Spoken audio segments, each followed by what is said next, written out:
Where's yours? I appreciate it, Justin. Obviously, thank you to everything you've been doing over the last 6 to 7 weeks, man. Like we were just talking about, I'm pretty sure your brain may or may not be at capacity with all the information you have, but we definitely appreciate you, putting, getting, reaching out to us and putting us all together. Yeah. Guys, Jordan Hogan, receivers coach here at Cornell University.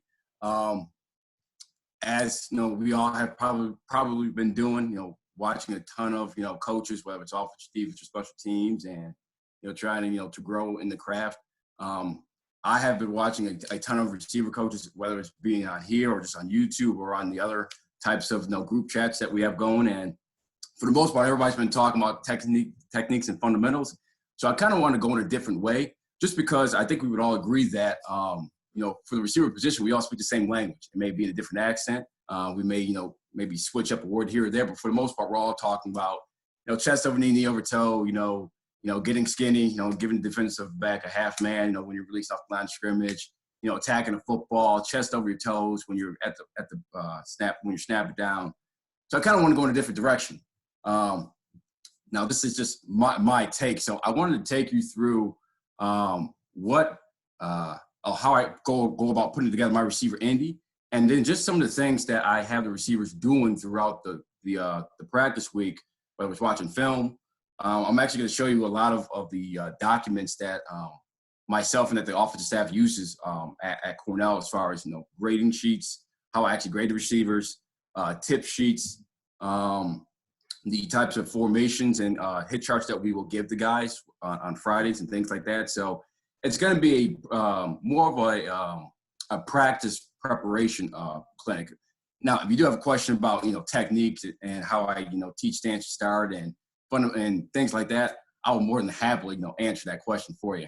At the end of the presentation, if there's enough time, I do have some receiver Indy drills that I do want to show you, but for the most part, I wanted to actually show you just some of the documents that I use with my guys throughout the week. So we'll get started here. Just a few things about myself and how I got to Cornell.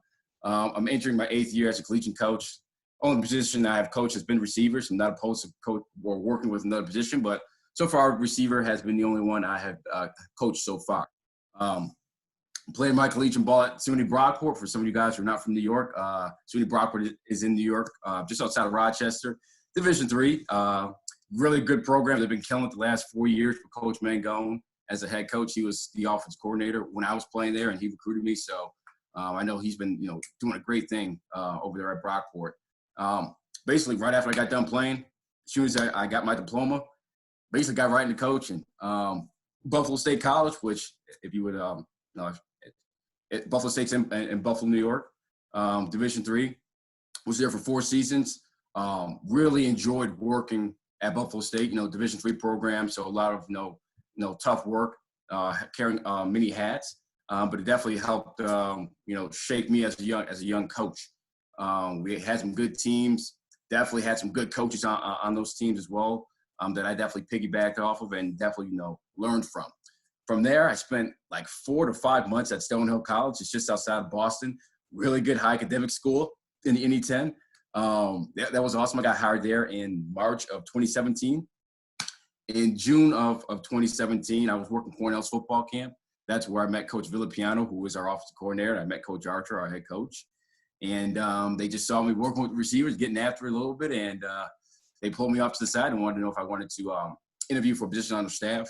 Came back a few weeks later, long story short, got the position, was brought in August of 2017. So just finished up my 3rd season here at Cornell, going into my 4th year, all 4 years working with the receivers. So definitely leaving out a lot of details, but that's neither here nor there. 2018, I was selected to the NCAA NFL Coaches Academy, which was awesome. Got a chance to meet some people that make things move and work from an NCAA perspective, and then got a chance to be around some NFL folk. And then probably the most interesting thing I've been able to be a part of or be selected to has been the Bill Walsh Coaching Fellowship. Done with 3 different teams, and every time I do it, I'm always blown away by just the knowledge and just the difference between the teams and whatnot. But I can be here for literally 5 to 6 hours just talking about my experiences. And again, I'm not here to really talk about the NFL or technique play. I really want to just talk about my outlook on how I go about getting my guys ready for game week. All right, so the first slide I'm going to start with is just the receiver Indy blueprint. So some of you guys that are that are listening to me right now, I actually did this kind of clinic seminar about a month ago, and I just spoke about receiver Indy. So definitely want to touch upon this slide here first. So for the high school guys in the room, if you don't know already, I would say the average position coach, besides offensive line coach, probably gets somewhere between 12 to 15 minutes. Now, it obviously varies if you have a 2-hour practice or 2:15 or maybe 2.5-hour practice. But for the most part, receiver-wise, we're getting roughly 12 to 15 minutes. And I'm not talking about pre-practice, post-practice, special teams when your receivers are not on, any type of unit. You truly roughly get 12 to 15 minutes. That means you got to really be locked in and obviously maximize every single minute. Hold on. Getting all this stuff that's popping up here. Hey, Justin, question. Justin. What's up, man? So every time someone's popping up, I'm getting like the screen here. Am I able to like when people are like, all right, like joining the chat, like it keeps like that they're joining. It should just be make sure the managed participants thing is off. Is that if you minimize that, you should be fine. Okay. See if that works. Sorry guys, all right. Should be able to get out of here. All right. I'll get back to what I was talking about. All right. So we got total 15 minutes. So obviously you have to maximize every single second and minute. Know the outlook. Know the outlook of your receiver Indy. So for us, we practice in the afternoons, roughly 4:30 to 6:45. So we have our meetings actually in the morning here at Cornell. So we will meet with the guys at 7 a.m. to 8 a.m. Now, I'm not going over what we're going to do in individual during those morning meetings because obviously we're focused on the scouting reports, the past concepts that we have going in and things like that. So what I'll do is I'll either text the guys in our group chat, maybe 2 hours before practice, or the guys are getting out there early to get catches in for pre-practice. And roughly, if most of the guys are there, primarily the upperclassmen guys that are out there, I'll get those guys together and I'll just give them a brief outlook of what we're going to do in receiver Indy, because obviously we don't have that much time. So everything that we're doing, obviously needs to be at a really fast pace. For us, and this is one of my biggest belief, your Indy time should foreshadow the practice emphasis. And that's what I'm going to talk about in the next slide. So every single day for us here at Cornell, we're doing something specific. So what I mean by that is I'm not talking about, okay, if it's Tuesday, it's, tackle Tuesday, or, it's turnover Thursday or fast Friday. What I mean by that is, for us, Tuesday is a normal down day. That's an emphasis for us in scout team period. Wednesday would be third down and red zone. And then Thursday will be a spiral day. So obviously whatever I'm doing in individual should foreshadow what we're going to do in scout team period. So I'm not going to talk about, or we're not going to put in or practice or go over the details of our red zone routes or double move or concept that's going to be going in on Wednesday, on Tuesday. So your Indy time should foreshadow the practice emphasis. Have names for the drills to trigger the mindset or cues for the receivers. Again, you won't have a ton of time to explain because primarily at the collegiate level, you only get roughly maybe 15 minutes to really get your guys better, at least for that practice. So for me, luckily, I've been here for 3 years now, going on my fourth season. So we've been doing the same drills for a decent amount of time. So I have names, and the names actually go with the drill. So if I say shoot it up, hopefully we'll get a chance to see it. Shoot it up is a drill that we'll use to shoot for our stands or starts. Anytime we're doing some contested ball catches, I'll tell the guys, hey, it's going to be a level 2, level 3, or level 4 ball. A climb on contact drill that we'll do with a pad that's just working on holding your line, not getting pushed around once you collision a defender. So if you can, try to have some when you're introducing your drill, make sure that the name matches it so that you don't actually have to set up the drill, right, and then actually explain piece by piece, because obviously that's taken away from your 12 to 15 minutes that you have to get better with your guys. Probably the best information or best tip I got was this one right here. So plan your Indy off your practice script and not off your install. So luckily, when I did my first internship with this one team and the receiver coach, it didn't follow me. They're installing seriously like 30 to 45 concepts a day. It's really crazy how much information, how many plays they got to get in. And like most coaches, you gotta find a way to get it practice. And the best advice he gave me was, Jordan, don't worry, even though you do have to install it, because obviously your coordinator needs to know that, hey, like it's in and the guys have seen it and hopefully repped it. Only worry about what's on the practice script. And this really changed my outlook on how to put together my receiver indie. Plan your indie off your practice script. So that means you actually have to obviously look at the practice script, look at when it's being repped and when it's called. But if it's not on the practice script, chances are it's probably not important to that play call, whether it's defense, the defensive, your DC, your OC, or your head coach. So really important that you plan your individual off of your practice script. For me, we're going to have roughly 15 to 17 receivers in training camp that will be healthy, as long as everything is well with this COVID-19 stuff. So for me, we try to go 2 reps for the receivers. Again, I'm trying to create a fast up-tempo sense of urgency within the group. So we're always bouncing around from one drill to the next drill. But for me, 2 reps, 1 to the left, 1 to the right, primarily if we're doing an agility drill. Now, if we're doing any type of standard start or blocking drill or releases, we will definitely get into at least 2 to 3 lines. But usually if we're doing an agility drill, which for me, agility drills are usually just working top of your routes, top of your route footwork. We're usually just going to go 1 time to the left, 1 time to the right, mainly because probably have a decent amount of things to get in within the 12 to 15 minutes of individual that we have. Sorry about that. Good. All right. The next build point here. Again, this is just what I look at and how I, again, put together my receiver indie. Pat and go in RVAs is an extension of your receiver indie, or excuse me, of your indie.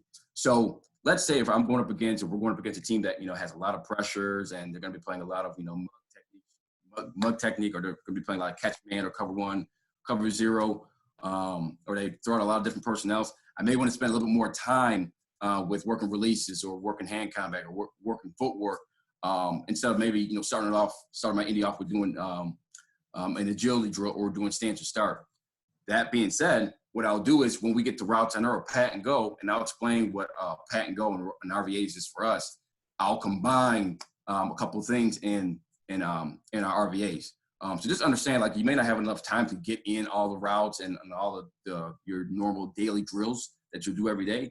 Use your RVAs to maybe get one of your managers or get a GA or get an intern to be out there with a crayon or with a bag, so you can be working on your ball security. So, or you can use them as a working releases at the line of scrimmage, or you can be doing them to work second level releases. So make sure that you're taking advantage of all the periods that you have. Just because you have 15 minutes in an individual doesn't mean you can't steal some other time in other periods. So take advantage of your pat and go, your RVAs. So for us, we'll go individual, pat and go, routes on air, and then into the rest of the practice. So pat and go for us, quarterbacks are in the middle of the field, and we'll split up the receivers on the numbers. So pat and go is just basically the one-on-one routes that we're going to be featuring in practice. So it's usually a quick game, in an intermediate game route, and then we'll throw in probably a deep ball. And then RVAs is what RVAs, routes versus air. So that's the whole family coming together. So receiver Andy, pat and go, it's just the quarterbacks and receivers working on the routes that we're going to actually throw and scouting one-on-ones, and RVAs is the tight ends, receivers, and running backs and quarterbacks all together. Coach on the field, teaching the classroom. I think we would probably all agree with this, specifically the college guys, because obviously we probably don't have a ton of time when it comes to Indy. Again, I have roughly 15 to 17 guys that I'll have, so we're trying to move fast. I mean, we're always playing with that fine line. Like, the head coach doesn't want to see anyone standing around, but you got to be careful about how much you're having your guys run, right? Because obviously receivers and defensive backs are probably doing the most running at practice. Teaching the classroom, which is why I have to have my Indy film. We don't, at least at Cornell, I can't say in the Ivy League, but at Cornell, we don't have any GAs. We do have interns, but those, for the most part, are usually with the coordinators.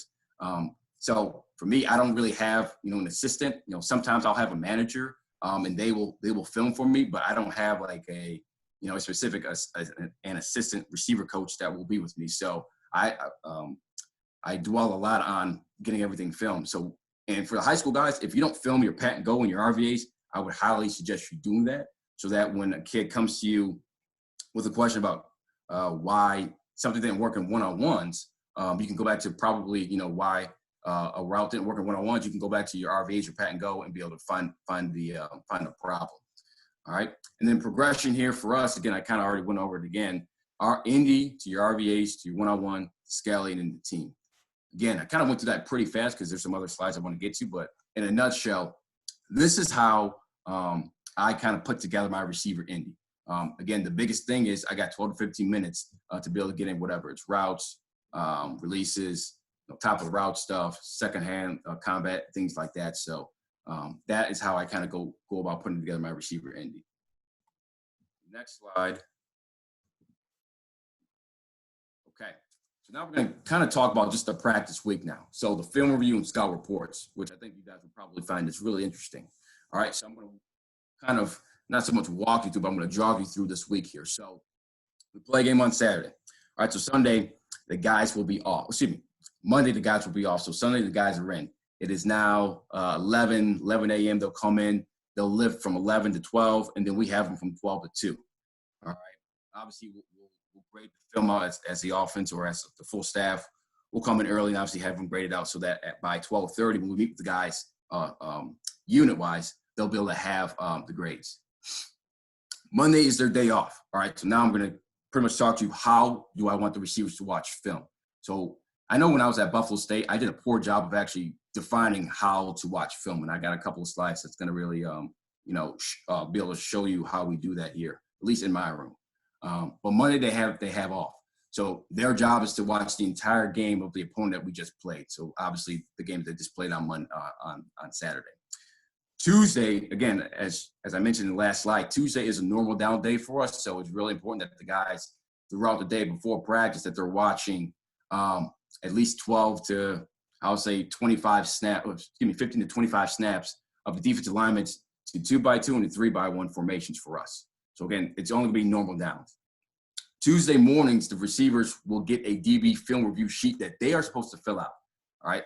Obviously, so much of our meetings is, the coach or position coach standing up in front of the room, talking about, okay, this player and that player and this coverage and this front and, this blitz. And I'm going to show you what this sheet looks like. The guys will get this sheet and it will pretty much walk them through how they're going to watch the film and how they're going to grade the defensive backs. And I'll show you what it looks like. Wednesday for us, again, as I mentioned already, it's the third down day. So the receivers are supposed to view within the cutups 3 to 5, 6 to 9, and then the red zone cutups, low red and high red. Thursday is kind of a spiral day. Thursday for the guys, big emphasis on just defensive back personnel, nickel and dime. What type of tendencies are the guys showing on maybe third down, second down, the third down, slice coverages, middle close reads, tendencies, anything like that you can really pick up on these specific, corners or one-trick ponies that may be coming on the field in certain situations. And then Friday, the guys will get a quiz, and they also get a bunch of other play call sheets that will help them obviously answer questions for them answered by themselves in their dorm rooms or in the rooms at night. One thing that I did pick up, and I just started doing 3 weeks ago. So I was on, I'm pretty sure a couple of you guys might have been on this big receiver group chat or Zoom meeting, and there was a lot of big names in there. And one of the things that got brought up was Kahoot. And if we have time, I'll definitely show you what Kahoot is. So Kahoot is basically another way of quizzing you guys. It's virtual learning. And I started using it 3 weeks ago, and my guys love it. Obviously, just like our players, everybody's always on their phones. So you're able to create a quiz. And if you can doll it up as much as you want. I'm pretty tech savvy.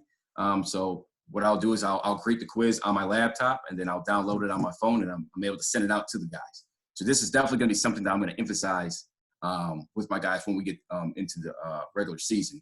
But again, Friday, they'll get a quiz. Basically, the quiz will just be roughly 10 to 12 plays that I want them to draw up, give me all the details and specifics about landmarks and spacing, things like that. And then they'll give it back to me Saturday morning when they come to breakfast. Now, I did get another quiz template from one of my buddies that I'm going to definitely be toying around with. But the biggest thing that I'm really interested and really geeked about to use is this Kahoot thing.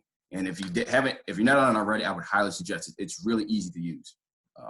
Then Saturday, I give the guys a tip sheet. They always have it at breakfast. So when they come in to our hotel for our breakfast early in the morning, the tip sheet will be right on their chairs waiting for them. And it is specifically a tip sheet. It's not a scout report sheet. It's just basically, for me, I want to give the guys just physical facts of what they're going to see in the game. It's not like a last-ditch effort for me to, I forgot to, go over something, I'm going to put it in my tip sheet. No. It's just basically a bunch of physical traits that the defense back or the defense that we're going to definitely see and that we definitely know we're going to see for sure. All right. And then kind of going down here again, all days of film review mirror the emphasis at practice. Players watch a D&D or situations we are focused on for that practice.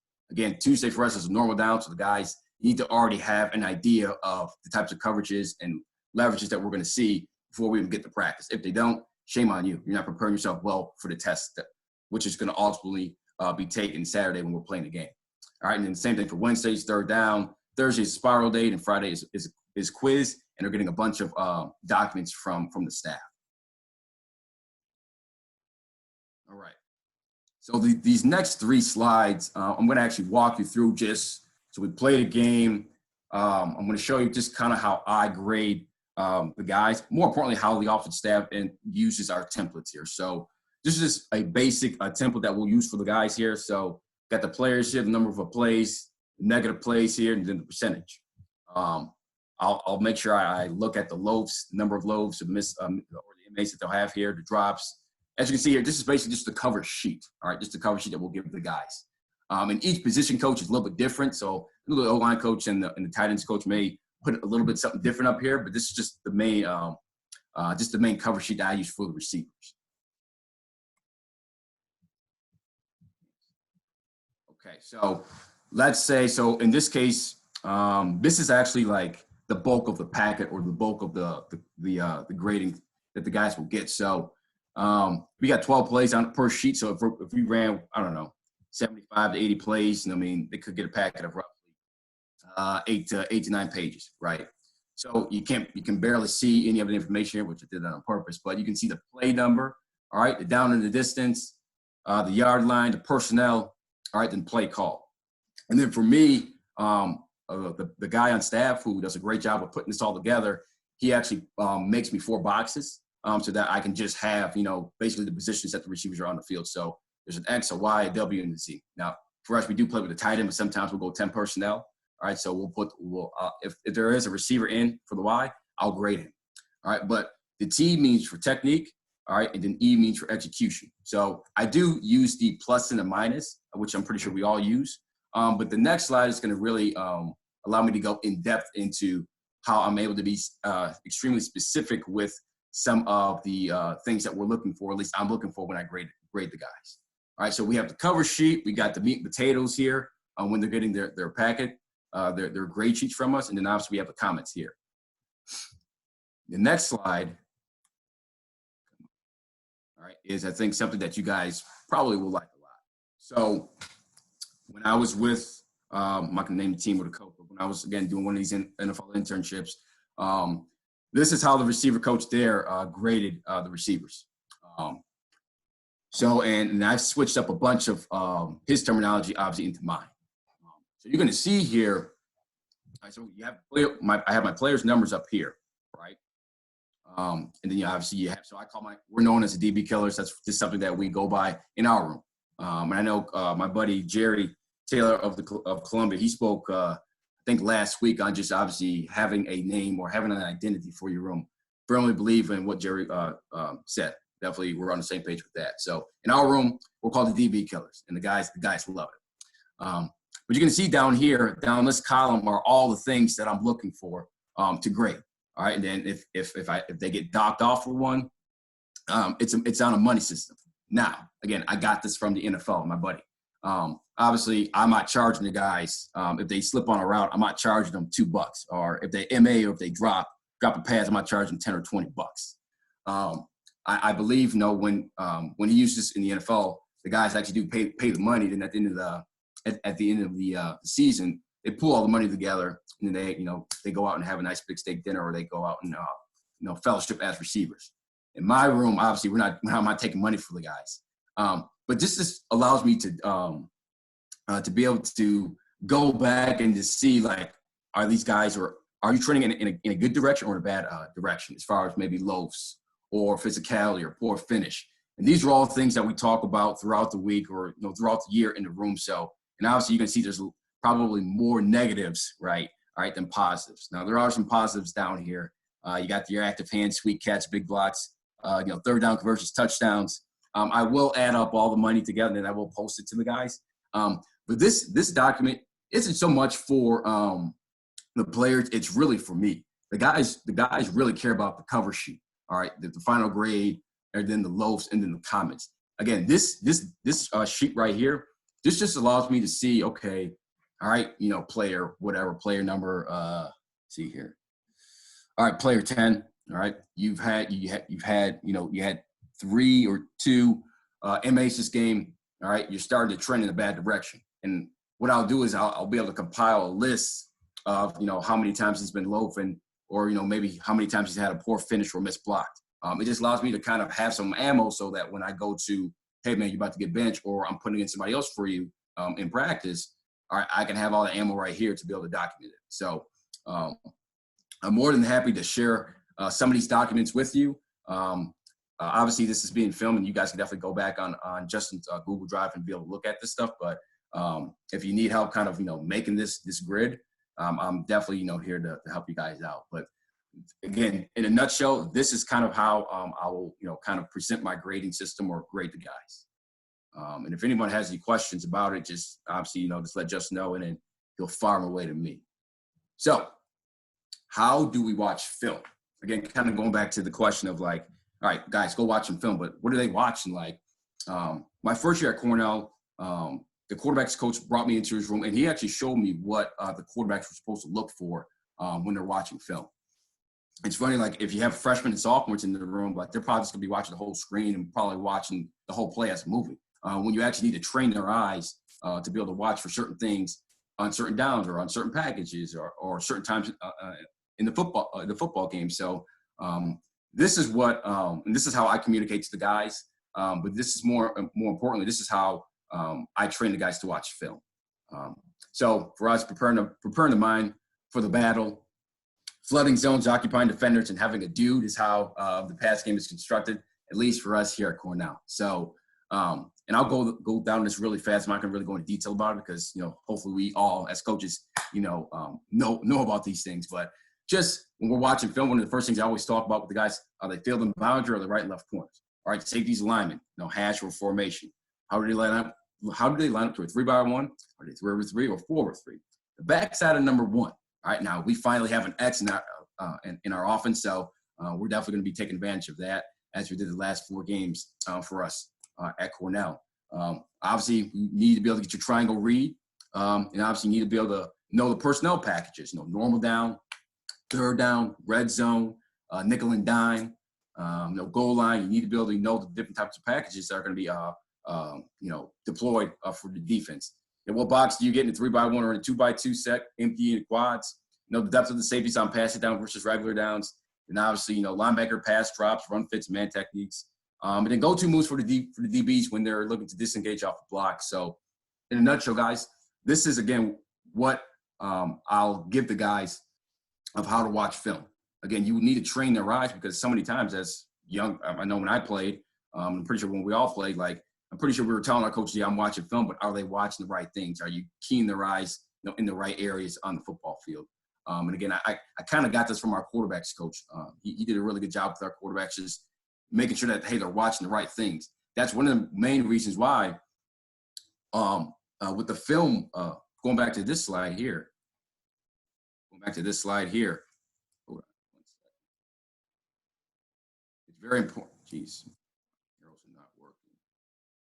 Sorry about this. Why is everything freezing up? Sorry about this. So going back to this slide right here, you want to make sure that you're actually telling the guys on what specific day to watch certain things. All right. If we're going if it's Tuesday, I don't need to watch a third down. All right, you know, make sure that their eyes are are focused on a certain area for the football game or on a football field. So again, little things that we'll do with the guys just to help them out, again, preparing them for the game day. This is the defensive back self eval that the guys will present to me, right? So obviously Tuesday we're giving the guys a crap load of scouting reports and things and depth charts and rosters and things like that. I'm like, well, I'm giving you all the stuff. You better give me something back. So they will get this Tuesday morning in our morning meeting, right? And then they will give this back to me Friday. All right, so Friday, either Friday morning before we board the bus for an away game, or they'll give it to me Friday evening after we have our late meetings. All right, so this will be roughly, they'll watch probably 3 to 4 games, depending on the time of the year. So as you can see here, it's pretty basic. So, name, whatever, height and weight. And then over here, they actually got to watch for a few things. All right, so obviously as they're watching for technique, play, and personnels and triangle reads and all that stuff, all right, actually watch the corners. So I always put 3. So they're going to watch basically the start and secondary, so the 2 corners and 2 safeties.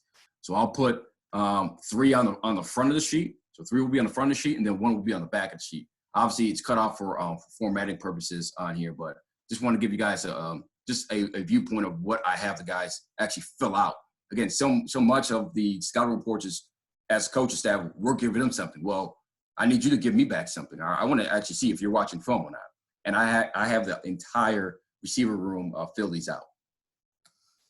Next slide, all right, will be the back. So this is the back of the sheet. So the front of the sheet is just basically a couple of numbers that they're looking for. Then on the back of the sheet, I'm just asking some general questions that I want the guys to be able to answer. All right, how do the corners play versus run fits? What is the strength and the weakness of the corners? Just basic things just to make sure, you do have a good grasp of what we're looking for and what you're going to see come Saturday afternoons. So I find it this has helped me out a lot in just making sure that the guys are watching film. It's really helped me out a ton. So now it's Friday. All right. Now this is when we're giving the guys a ton of information. So what we'll do, so the formation hit chart or hit sheet. So this is obviously all the plays out of the formations. I know some of you guys may drop the defense, but for us, we're like, what, the guys aren't going to pay any attention to it. All right, let's just give the guys just the formations and the plays. All right, so this will be on one side of the page, and on the back side or on the other side of the page is actually the menu, like all of the plays that we've run throughout the week.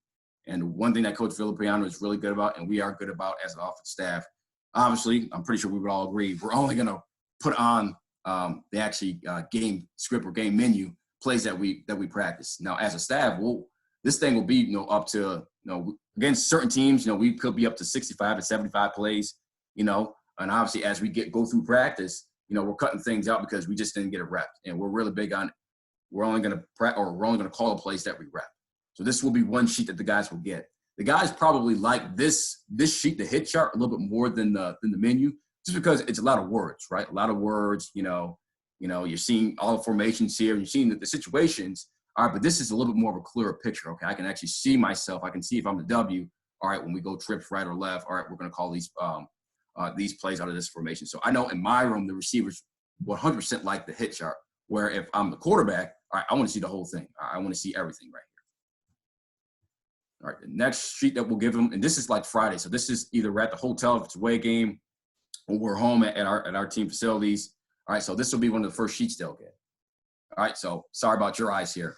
All right, so the next sheet that they will get will be the personnel sheet. So at Cornell, depending on your offense and what you guys do, I know at Cornell we love personnel. We're pretty multiple with everything that we're going to do. So we have a ton of personnel that will make sure that the guys know that they're on. So each color represents a certain position. So the guys will get this sheet.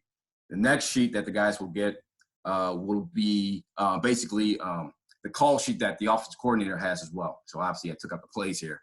But as you can see here, just a basic call sheet. So, but more importantly, it's exactly how Coach Villapiano is going to be looking at it as well. All right, so it's not like we're giving the guys something different. Like if we have, 4 verticals in third down, All right, Coach Filippiano's going to be looking at it it's going to be looking at the exact same play in the exact same spot. So we're not trying, to fool the players or anything like that. So we're making sure that we're giving all the guys all the tools and all the resources,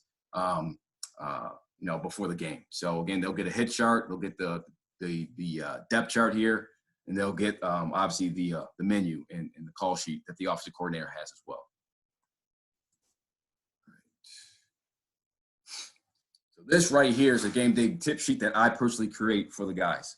So this is something I've done actually since I was at Buffalo State. So this is just something very simple, very generic. I'm not really trying to be all analytics or analytical about it. It's basically just a bunch of just 100%. It's all facts. All right. It's nothing of subject. So this will be the front page of it. So it's literally just one piece of paper. So this is on the front page or the front of the sheet, landscape portrait. All right. It's showing us just the basic the alignment of the guys, and then on the back is basically just see if I can move this side. On the back is just the defensive backs or the secondary's faces and everything that we've talked about. Again, so give me 1 second here, see if I can pull this up. All right, so again, Darren Stanley. All right, long, skinny frame, long arms. Plays soften off 90% of the game. All right. So I always do the secondary. Not to say I don't care about the defensive line or linebackers. Just for my time sake, I just don't have time to do it for everyone. But for the secondary, I know the guys really look forward to this when they come to breakfast and it's sitting on their table or sitting on their chair for them to have something to read to read. Because at first I was going to not kick out or not allow the guys to have cell phones for our breakfast on game days, but I know nowadays everyone's playing music off their cell phones, so they do have their cell phones with them, listening to music. But I do want to provide them just some type of information, something to look at, while they're listening to the music, while they're obviously getting themselves ready to get ready for the game. But again, it's just some basic facts. All right, field corner, weak safety, strong safety, boundary, just little things. All right, I'm not trying to really overload them with a bunch of facts. It's just a bunch of just basic things that we have all seen and that we all agree with. So these boxes will definitely be, the players. This will always be the coverages, something maybe specific that we're going to see. This box was just an overview of the defense, right? Again, this is Dartmouth. Dartmouth is definitely the best defense in our conference. For us, the way we looked at them, the strength of their defense, their D-line, they're big, very disciplined defense, bend but don't break defense. You kind of get the picture. Down here for game notes, it's usually a couple it's not even specifics to the plays. Just a couple of just hey, plays that, hey, now I'll call out the receiver, hey, what do you have on this sign? All right, or hey, what's your split going to be if we're running this from this hash? Little things like that. And then here are just a couple of generic things that pretty much never changed throughout the week. So just, your pre-snap, leverage, odds on the defender, safeties, triangle, read, execute, win. So again, this is the game day tip sheet that, again, I will give the guys Saturday morning while we're at breakfast. Then I always try to find a little quote to present to the guys week. So every week I would always give them a different quote for the game week. All right. So again, this is the tip sheet. So just kind of walking you through a couple of the things that I have the guys either watching or I'll present to them throughout the week. Now we're going to start to get into a little bit of just a couple of the drills, a couple of things that the guys need to know. I don't care what week it is or what type of what time of the day it is. My whole perception on just conceptually on pass game changed once I truly learned and mastered the width of the football field. And obviously for you coaches out there, some of you guys may know this, some of you may not. I know it wasn't until 2 years ago when I truly understood and can tell you literally, and I can quote it like the back of my hand, all these numbers. And more importantly, my receivers know this stuff too. So I quiz the guys 2 to 3 times in training camp. And then every once in a while, I'll just throw the sheet up there. Now what I'll do is I'll white out the numbers here. All right. And then they'll just have to fill them in. But I highly suggest that you quiz your guys. And obviously you as a coach should really know this stuff from the back of, the back of your hand. And I'm going to go through this stuff really fast, from the bottom of the numbers to the top, from the bottom of the numbers to the sideline is 7 yards. Now, most players and most coaches probably know that the width of yards, or excuse me, the width of the numbers is 2 yards. So that means the top of the numbers to the sideline is 9 yards. most people don't know from the top of the numbers to the hash is 11 yards. So that means from the top of the from the hash to the sideline will be 20 yards, right? 13 and 3 yards from hash to hash, all right, which means it's 26, roughly 26 yards that makes up the middle of the field. But the biggest things that we focus on a ton are usually just, hash to the top of the numbers and then the numbers, bobbing the numbers to the sideline. It's obviously really important when you're talking, obviously, concepts and spacing and splits and things along that nature. And I would just highly suggest whether you're high school or collegiately, definitely, master and just know the field alignment. It's going to definitely help your receivers just getting lined up faster, right? And obviously, I know the high school game or the high school football field is definitely, the dimensions are a little bit different. But I would definitely, suggest that you learn these things. It will definitely help you out and help you grow faster if you want to be a pass game coordinator. All right, the general pass game, and we're almost done here as far as getting into the game day stuff. I did a poor job. So 2 through 4, I was really good at the last 3 years at Cornell. I know last year I did a poor job. I did an extremely poor job with number 1. I would talk about it a little bit like, okay, like get the play, get your triangle read, all right, get your eyes, and be ready to go.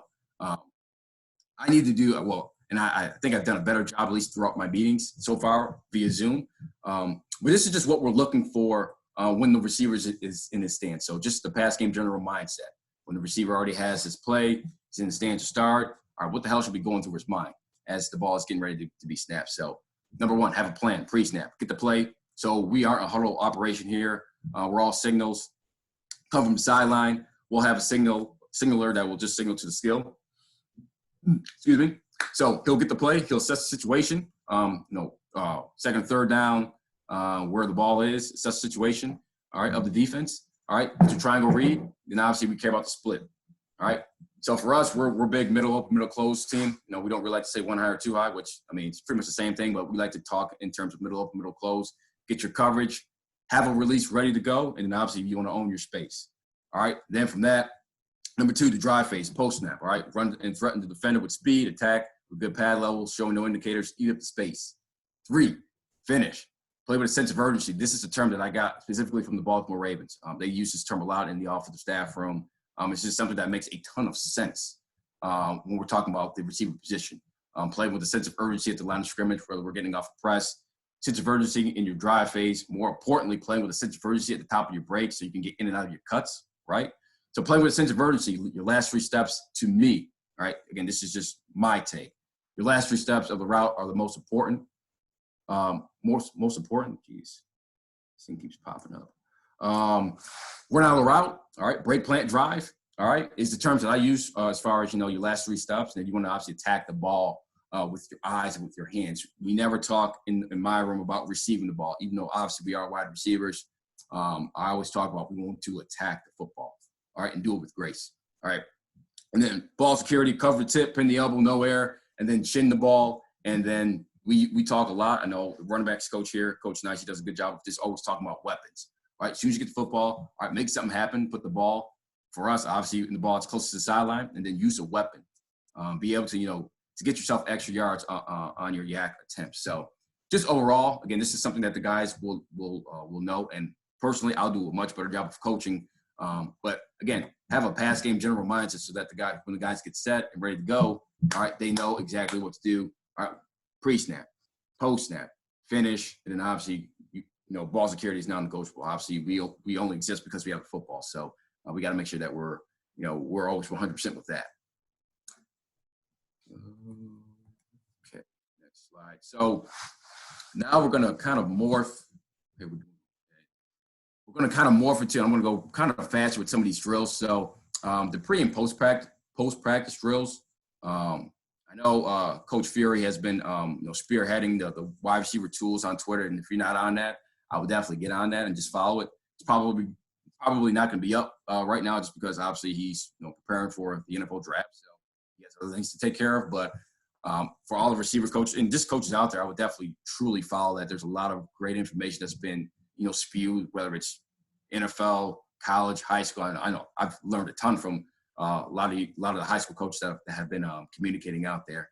But just some of the pre and post practice drills that I will have the guys or will more importantly suggest to the guys. A routine, a sequence of actions regularly followed. For me, the biggest thing, I know I got a bunch of things here. The biggest thing that I care about for the guys, at least pre-practice, is catching footballs. If you were to come to a practice at Cornell, I would say 90% of the guys will be catching footballs. All right, and we're always doing it with active feet. Our feet are never stuck in the mud. And more importantly, we're always stepping to the catch, making it a friendly throw for the quarterback. That's probably the biggest thing to me. A couple reasons is mainly because I tell the receivers that when you look at a defensive back and a receiver, whether you're recruiting or just like within your own programs right now, for the most part, you are basically both identical.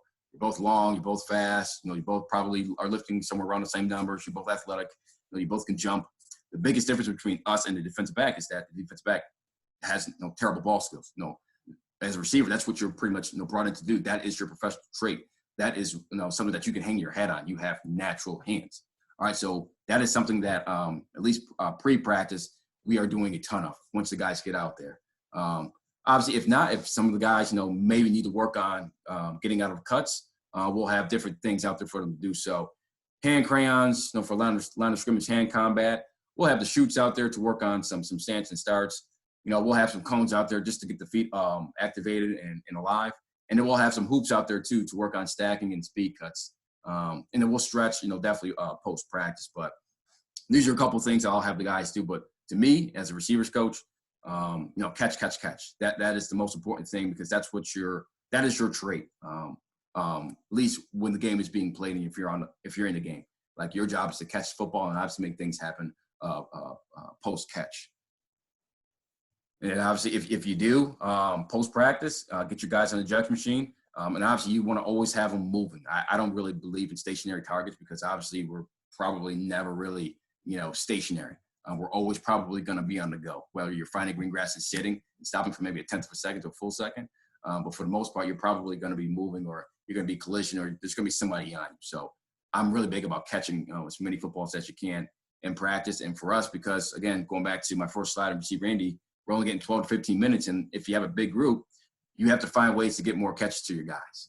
So pre and post practice is really big to me. Some of the drills that we'll do, and I can definitely get you these slides here. Some of the other stuff that I've shown before, I got to just run it by some of the people that, sign off on my check to make sure I can send that stuff out. But as far as these diagrams here, these are some of the drills that we'll do. I haven't used hoops. I didn't really use hoops a ton this year. I know last year I used them a ton as far as the speed cuts and releasing in stacks. I do have film, but for this clinic talk, I don't have film on all the things in my presentation. But you can see here, I can definitely get the stuff to you. Where we're working we're working agility stuff here. So for the most part, it's usually just top of the route stuff. I usually will try not to have these guys run anything longer than maybe 10 or 12 yards. I try to do things around, maybe 3 to 5 yards to save legs because, again, we're going to be doing a ton of running throughout practice. But here's just some drills that we'll do with the guys. We'll call them an escape drill. Every receiver coach does this drill. I just call it an escape drill because, again, I want to have a word that triggers the mindset for the drill. So an escape drill, I want you to be able to escape out of your cut, run out of the cut here. So we're just working top of the route things here. Jerry Rice drill, just working on, just break balance, plant and drive, figure eight drill, 90-degree cuts here, run outs around the world, snapping head, which is a really good drill. I won't be able to show you just because of time. I do want to get to some of the film here, but if you guys would like these documents here, I can definitely get them to you. Again, I made these documents, so I'm really easy as far as getting a hold of and response time. So just reach out to me. I'm outside of the clinic, and I'll definitely be able to get them over to you. So the next phase is, all right. So Justin, I'm going to kind of go into some drills right now. I don't know if I kind of went a little fast. I'm not sure if there's any questions about some of the things I spoke about earlier. If No, not, you're good. You're good, Coach. You know, there was a question in regards to if you'd be willing to share some of the documents, and obviously you just covered that. So if yeah. you guys are interested, you know, make sure you reach out to Coach. But yeah, absolutely. Feel free to drop any questions in there. You know, we'll communicate to Coach. He'll get them all answered. But yeah, no, you're good, Coach. Okay. Probably got about 15, I'd say about 15, 20 more minutes left of just some film. Hopefully it's not too choppy for you. Obviously, a lot of it will probably depend on your or my internet connection, but I'm going to do my very best to do it and get it over to you guys. So I have everything in PowerPoint. We are a DB Sport team, but I was told to kind of probably have everything in the same format or at least in the same software. It may help. So stand to start. We call this drill Shoot It Up. Some of you guys might have seen this drill, and I'm pretty sure a lot of you guys, you know, probably do this drill as well. But for us, this is how we'll do stand to start. We will do stand to start once a week, just because, again, I don't have a lot of time, and some things I want to say some things have to be sacrificed, but there may be other pressing needs that I have to get done with my guys, so I have to prioritize certain things, and some things may have to get left out. So that being said, I can always work stand to start in one-on-ones, right? I can work a stand to start. I could be coaching up and barking at guys stand to starts when we're doing routes that are pat and go. All right, but when we do stand to start, we do the drill called Shoot It Up. So there'll be an agile bag right between the guy's leg, and the shoot will be right over top of the guys. All right, it's a really good drill. All right, it's going to definitely eliminate any false step. All right, we want the again, I don't want to get too much into the details because I don't want to be here all day long. All right, but we do want the chest over knee, knee over toe. I teach a front foot. Right, we want your basically your trail leg to be right underneath your armpit. We don't want to be outside of our shoulders here. We want to be right underneath our armpit. All right, and you should be able to roll out. Hopefully it's not too choppy here, and if you're able to film it from, you know, we have it getting filmed from the sideline here. So, you know, this is pretty good here as far as chest over knee, knees over toe. All right, this is bad here. You can see his chest here. We don't want that. You're gonna get your soul snatched right out of your chest there. All right, but more importantly, we want you to be able to roll right out. I want you to be able to roll right out. All right, the next one is going to be from the side here. I wanted to show you what it looks like from the side. Some of you guys may have already seen this. I want to just pause it. Right. All right, so chest over the knee, knees over the toe, the trail leg. All right, so we'll teach a trail leg with your opposite leg. Then we teach a toe pick at 90 degrees, which you can see right here. All right, we toe pick at 90 degrees. Then obviously we want to have this front foot facing forward. All right, I use an agile bag here instead of a hurdle, just because if the guys hit the freaking hurdle, all right, the hurdle's going somewhere, right? If they hit the freaking agile bag, you're going somewhere. You're probably going to be falling flat on your ass or fall flat on your face. All right, and then more importantly, talking about time, like if the hurdle gets freaking tossed, you know, 2 yards, now the next guy in the line has to go get the freaking hurdle and put it back to where it needs to go. Now we've lost like 30 to 40 seconds. So that's one of the reasons why I like using an agile bag and not a hurdle, just because it helps me, again, with getting guys going through the drill fast. Again, if you do have a question about, you know, the drill or anything, just let me know. But I will kind of move pretty fast through this. All right, but this is pretty good right here. You want to be able just to roll right out, all right? All right, chest over the knee, knees over the toe, toe pick, 90 degrees. We like the toe pick because now he's going to be able to drop his weight down. Now, he may be over-exaggerating his chest over his knee, all right, but it's good to do it in practice. All right, he's going to roll right out. It's pretty good.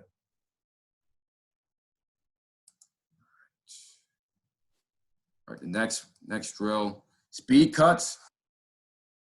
Now, I'm going to show you some of the drills that we're going to do here. So, and then I like to do them on hoops. Now, if you have a bunch of like young receivers who just cannot get the concept of, you know, plant, you know, crossover and rolling out, whatever terminology that you guys use, I would try to find a hula hoop.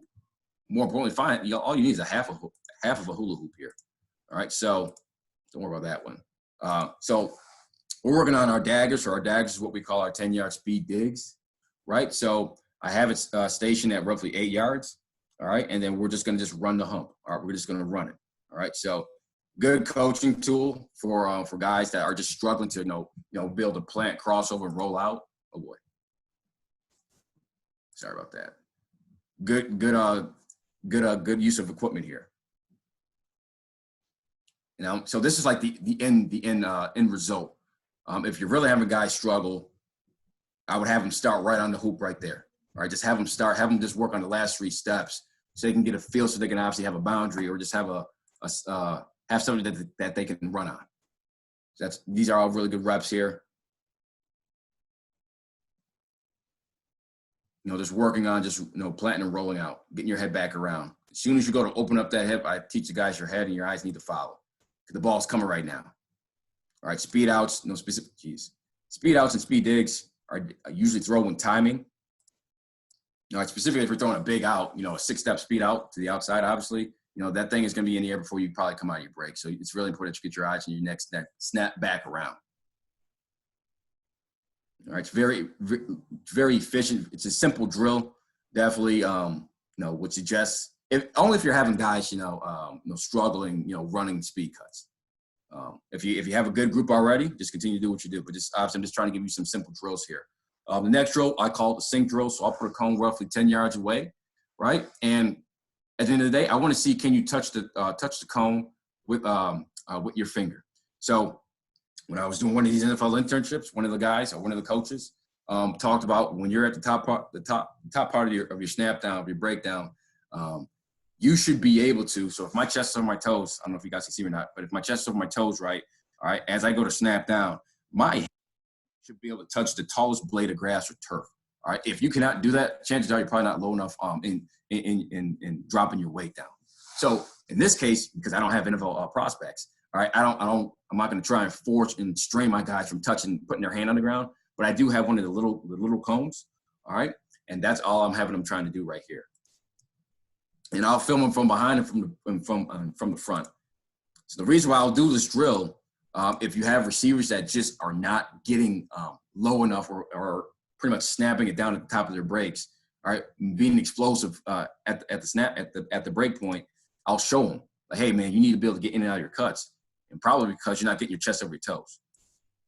So I'm gonna just let this play fluidly here. Number 3 is pretty good at it for us here. We're looking for a break plant drive. Some guys will go off 4 steps. The first step will be your deceleration step. Now that was pretty bad there. That guy's he got stuck in the mud. All right, and he wasn't able to touch the cone. So that right there is going to let me know that if you run a curl or comeback and you got a guy on your hip, you're probably not going to be able to create that separation at the top of the break. All right, I'm trying to just let it play through so that it doesn't chop too bad for you. So what we'll do is, I'll have them go a few times without the ball, and obviously you want to add a ball in there. All right, we'll do this drill probably early on in training camp. I won't do this drill in the regular season just because there's more pressing things that we need to get to. This is more of again, training camp drill. Guys are just getting back to, some guys may have some stiff hips at first. So this is a good drill just to kind of gauge where your receivers are at.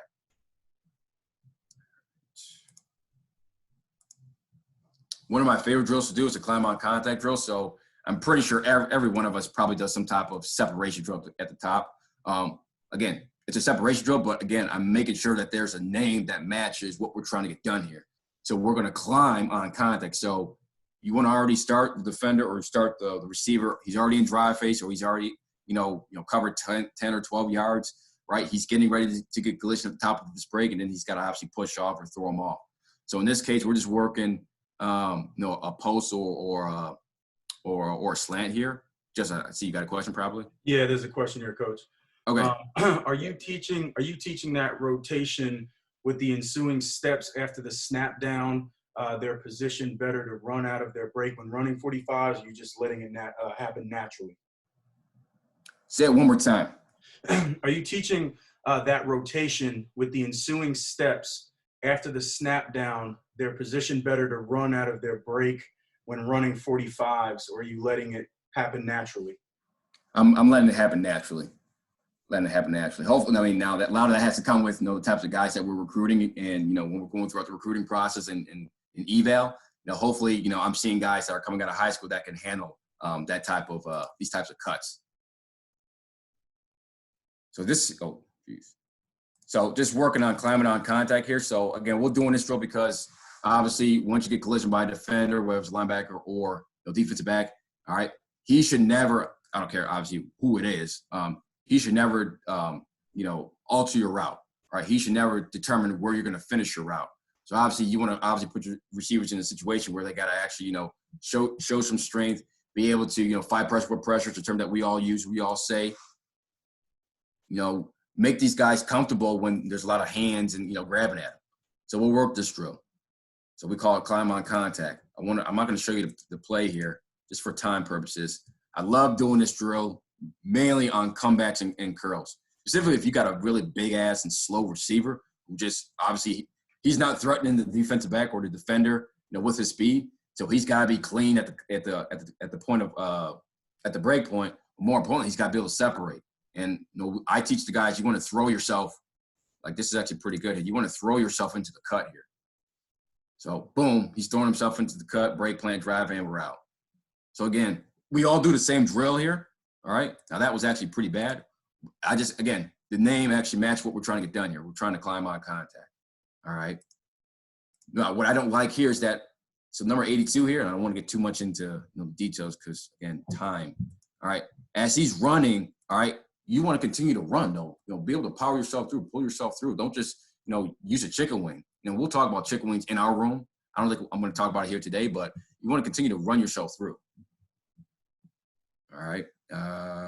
Again, number 3 is really good at it. He's a big physical guy. All right, continue to keep those arms moving. That's pretty good there by number 2. And the biggest reason why we'll do this drill, watch where so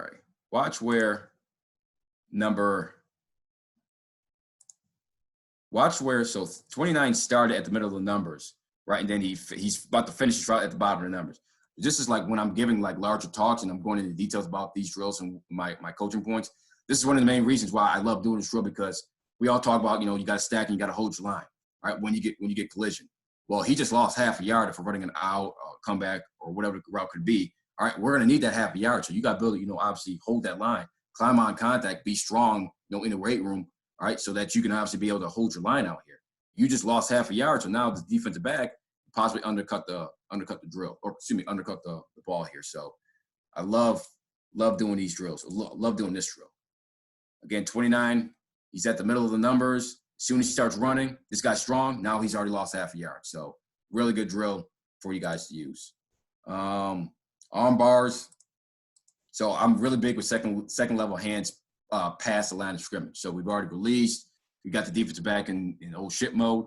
So now, all right, I'm really big on, so we're already in drive phase. So the defender, the receiver will have his hand on the shoulder or a hip of the receiver that's actually running. Now all I want you to do is quickly get it off. Boom. And then the ball's coming. All right. The receivers, at least at Cornell, I think we do a really good job of getting hands off. Now, we need to work on our releases, and that has a lot to do with recruiting and just speed and natural ability, which I personally believe when it comes to releases. But I believe when someone puts their hands on you, should be able to feel it. You got to have, feel some type of way. So the progression is they'll just be in a comfortable drive phase stance. All right. Then the next phase, all right, I'll have the hands moving, and then they'll wipe the hand off. So now the hands are moving. Quickly get it off. Just working on arm bars here while in drive phase. All right, so these are all pretty good here. Again, get your guys comfortable with getting hands off. And the key thing that I learned when I was with the Buffalo Bills and their receiver coaches, you only need to hand wipe once. Like I see a lot of coaches kind of teaching, like, continue to wipe down the field. No, you want to wipe or you want to club, and then you want to drive. All right, or as Coach Cully, receivers coach for with the Ravens, would say, you want to dig. All right, you want to dig out. You don't want to be freaking hand fighting down the field like 2 or 3 times. It's one time, and then you got to dig. All right, that's one thing I do see a couple coaches and this receivers doing. They're like playing fighting down the field. Like, no, get the hand off and then go.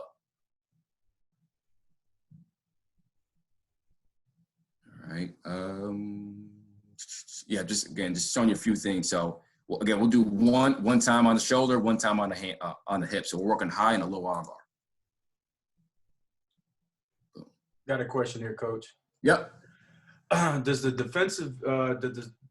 defensive back personnel dictate how you game plan? And if yes, how so?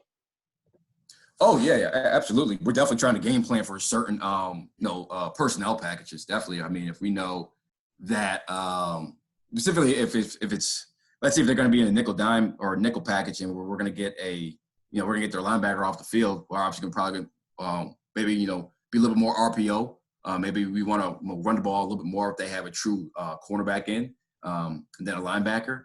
And then sometimes, obviously, at least in our conference, if there's a really good corner, they'll kind of shift him into playing in the slot, and then they'll bring some bum off the sideline and put him into the boundary. So if we know that, then we're going to go after that bum with our big X. So absolutely, we'll definitely game plan off of personnel. Definitely from a pass game perspective, and I know we'll definitely do it from a run game perspective as well. I know there's at least 2 teams in our conference that will wholesale change their nickel and dime packages from a defensive line standpoint. Well, not wholesale change, but they'll bring it on their speed rushers. So when we know that, and if it's like a 3rd and 3, 3rd and 5 situation, all right, we're not going to always throw the ball. If we know we can probably, kick those guys out and maybe run underneath them, we're going to be able to, run the ball instead of always throwing the ball when it's an obvious passing situation. So to answer your question with that long-winded answer, yes. Okay. All right. This will be – all right, so I just want to show you this drill here. So as far as catching the football, diving catches, again, this is just my take on it.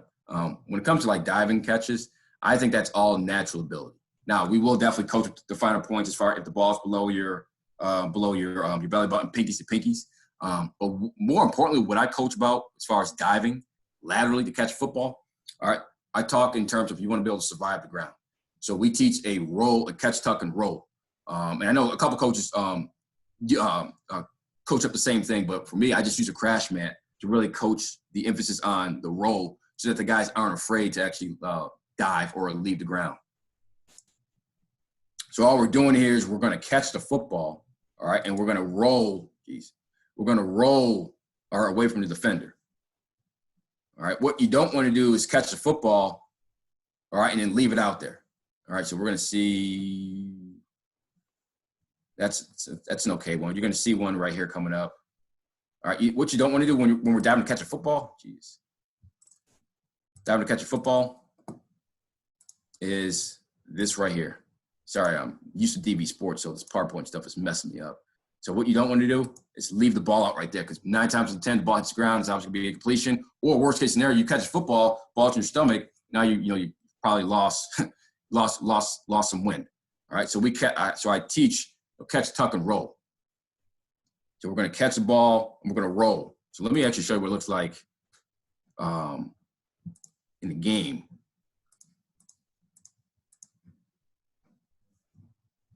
Again, these are just some simple drills that we'll do in the individual. So down here, speed out, boom, catch, tuck, and roll. All right, we want to build. I used the term, we want to survive the ground. I don't want to just catch football and lay there like a freaking duck. All right, you want to catch, tuck, and roll. All right, and then pop up like toast. This is a good one. I'm going to let this one play. Hopefully it's not too choppy for you. Down here to the boundary, we're just going to throw a goal ball. This will be a level 2 ball for us, roughly 20 yards down the field. We're going to take the ball off of the defensive back's head, but watch him survive the ground. All right, again, that roll, like we're teaching that here. All right, again, we're surviving the ground, just surviving the ground. And again, for me, we'll talk about ways and timings when to dive, but I think that's all natural ability, because some guys make it look really nice, and then some guys make it look ugly. So I try not to overcoach when to dive and how to dive, but I do coach the finishing aspect of it. And then this is the same drill, but let's say we're catching a vertical and the ball's thrown at a different angle now, but we're still doing the same thing. And it's definitely a fun drill. Anytime the receivers see a crash mat and they're able to work on laying out for catches, I think your receivers will definitely enjoy doing this too. Definitely will add some fun to your room. Just some releases here. So we have I have a couple of terms that we'll use as far as footwork. So hezi footwork. So we use hezi and ooze as far as footwork. So a hezi. So again, I'm pretty sure we all speak the same language. Basketball. Being able to cross over. A hezi is pretty fast for me. So when I say hezi, we want to basically eat up the line of scrimmage. All right, whenever foot firing in place. All right, we want to be able to gain ground on the defensive back. But here we're going to hezi jab inside. We're going to release outside, and then we're going to tight swim. And I love using the crayons what I'm trying to do, more importantly, is get the guys to run after the release. I don't want you, obviously, we want to release, tight swim, whatever release is. But more importantly, you need to run away from the defensive back. That is the main reason why I have the second arm here. So after you move me with a hard jab, all right, I want to see you, arm, hand wipe, hammer, whatever the case is, but I want to see you run. Boom, and then run. Run out of the cut. You got to move me, though. So he's moving me off the line of scrimmage. Boom, and then run.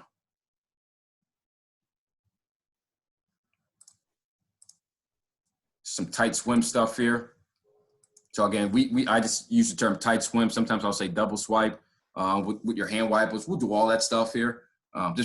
Again, just for the sake of time,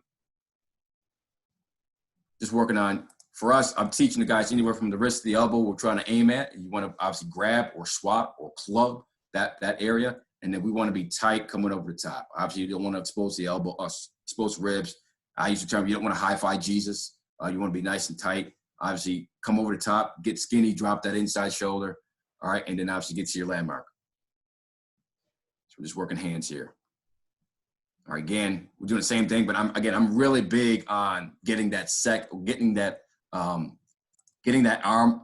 We'll call it an arm bar, but getting that secondary move for the defensive back off. So you may win like at the line of scrimmage, but that part right there, to me, I think that's really crucial. It's really crucial. Some blocking stuff. I'm going to just show you the drills here, and if you want the slides, I can get them to you. All right, so we call it tank tracking. So we'll tank track roughly. So we're going to drive face up the line of scrimmage, and then we'll tank track roughly 3 to 3.5 yards away from the defender. I think 4 to 5 yards, which I've heard some coaches use. I think that's way too far away to like stop and break down. You never want to do that. At least personally, I think that's too far away. For us, it's 3 yards. And if you got a receiver who can't change direction and be able to redirect, then you probably got to get another guy. But for us, at least here at Cornell, 3 yards. So we're going to tank track, and then I'll get the boards out there that we'll shoot our hands. We don't want to pull the gun out of your holsters. Watch this guy up here. So we're constantly gaining ground, 6-inch steps. All right, then you want to be able to have a violent punch. So we'll tank track. After you tank track, we want to step. So step into contact. I'll get them on one knee. Just having guys work on is bring your hips with you as you are about to make contact with the defender. All right, so we'll start on one knee. All right, bring your hips with you. A nice pack for a blow. Just, we're kind of just piecemealing this right now. So this is early in spring ball, like a few years ago. All right, you want to actually start with your hands, not on your knees, not on your thighs, already up. But you do want to see them step to the contact. You want to see them roll their hips through. After you get to that, now we talk about we want to have a violent shot. So you don't want to just lay your hands on them, right? You actually want to be able to have a violent shock, throw him back, make him feel your hands, have heavy hands. So we'll just get him in the shoot here. All right, somebody, hopefully if you have a medicine ball, use a medicine ball. You're going to, you want to obviously, be quick, be compact, and drive him out. And that's all we're doing right there. So so from the drive phase to tank tracks to the violent shock. All right, and then now close quarter fit. So for us, we always are trying to block the outside pad. So now we're close quarter. Now we want to work towards the outside pad. So now we're square on them. All right, now we're trying to reach that outside number. We're always telling our ball carriers to dip and slip to get to the outside pad. That's just something that, philosophy-wise, that's how we're always teaching our ball carriers to get to the sideline and then make your move. So we'll get them fitted up here. Obviously, we're in. Nice tight elbows, thumbs are up. All right, your feet are always moving. Once your feet get stuck in the mud, as soon as you stop moving your feet, you're dead. All right, you're useless to us on the perimeter. All right, keep those feet moving. I'm going to replay this one back here. This is actually, I'll stop right here. This is actually where you don't want to be. I think we would all agree with that. Obviously, you want to make sure your feet are moving. Keep your knees inside. All right, you don't want to have them bowing out like this. And then the last one here, yeah, that's pretty good right there. All right, I think I got one more slide here. So, no, that was kind of long. Again, I kind of went kind of fast through the drills, but I wanted to really just, kind of go over just how I go about receiver Andy, and then some of the things that I'll have the guys watch and what we'll give the guys, throughout the week. hopefully it was informative for you. If you would like some of the documents and things like that, definitely reach out to me. I'm very easy to get a hold of. Yeah, I appreciate you guys sticking on. I know there's a lot of things you guys can be doing, whether it's work or other Zoom chats, things like that, but definitely appreciate your time. No, absolutely, Coach. Thank you so much for jumping on. And yeah, if anybody has any questions, feel free to drop it in the chat. Obviously, Coach's contact information is there. Yeah, like I said, I know a couple of guys were asking just in regards to some of those documents, but yeah, I like a bunch of that stuff, Coach. I mean, it was really good. I like the idea and the fact that you give those guys basically like homework to do and have to hand back to you. I think that's really good. I'm a playbook tester myself, like on a weekly basis. So it's always good, but like you said, to kind of give them that type of worksheet deal and have them work on it for a couple of days and make sure it's done correctly and bring it back to you, I think is key. So maybe stealing that deal. Question just came in. Do you share the daily practice film with your wide receivers on a daily basis? Daily. Say that one more time. The daily. So do you share the practice film? So I guess just as soon as it's uploaded, does it go to your guys? Like, are they able to watch it right away? Oh yeah. So luckily we have from a film. I mean, our interns are always breaking down the film, so it's up pretty fast. So yeah, I mean, the guys are able to break down the film. So we actually have a guy that works specifically with the offense as far as breaking down films and putting it into our terminology. So when I tell them to go into the cut-ups, like the film will already be broken down. If we played on Saturday, the film will already be broken down for those guys to be able to get in there and watch for like Sunday night. So definitely by Tuesday, by Wednesday, and Thursday, whenever they have to go in there by the specific day and watch the third down cut-ups or the normal downs or the red zone, that stuff's already broken down. But sometimes if we're going up against a tough defense or a specific look, I'll make a specific cut for them. But for the most part, I just want those guys to have a general just outlook on what we're going to see. I want the guys, again, going into the test blind. No, for sure. No, absolutely. Anybody else? Any other questions for Coach? Obviously, put up his contact information. Make sure you guys follow along. Reach out to him if you have any questions, any follow-up questions. I know sometimes, you think about something later on. It comes to you later, and something that you should have asked before. But that's why he offered us his contact information. And a lot of those documents, man, were really good. And that's awesome that you created all that stuff yourself. That's definitely really good stuff. I love I always love the scouting reports. That's something I utilize with my guys. We've actually, at our school, we've used Kahoot, so I know how beneficial that could be. And it was a question just came in. Do you give your Kahoot quiz at a specific date and time? So right now, because I mean it's all Zoom, so I actually have a receiver meeting today at. So we have 15 guys right now with me, like in our offense. So I split them up. So I have 7 today at 6:15. Then I have another 7 on Thursday at 6:15. And then I'll give the quiz usually Friday evening. Now, I'll make a challenge for those of you who know about Kahoot. I'll make a challenge, and I'll give them roughly 24 hours. Now, when we get to the season, I'm going to send out so they get their normal quiz, written down quiz. They'll get that Friday night when we get to the hotel and we're done with our team meetings. What I plan on probably doing is sending out the Kahoot quiz that night as well, but I'm only going to give them probably an hour to get it done. But right now they have 24 hours to take the Kahoot quiz.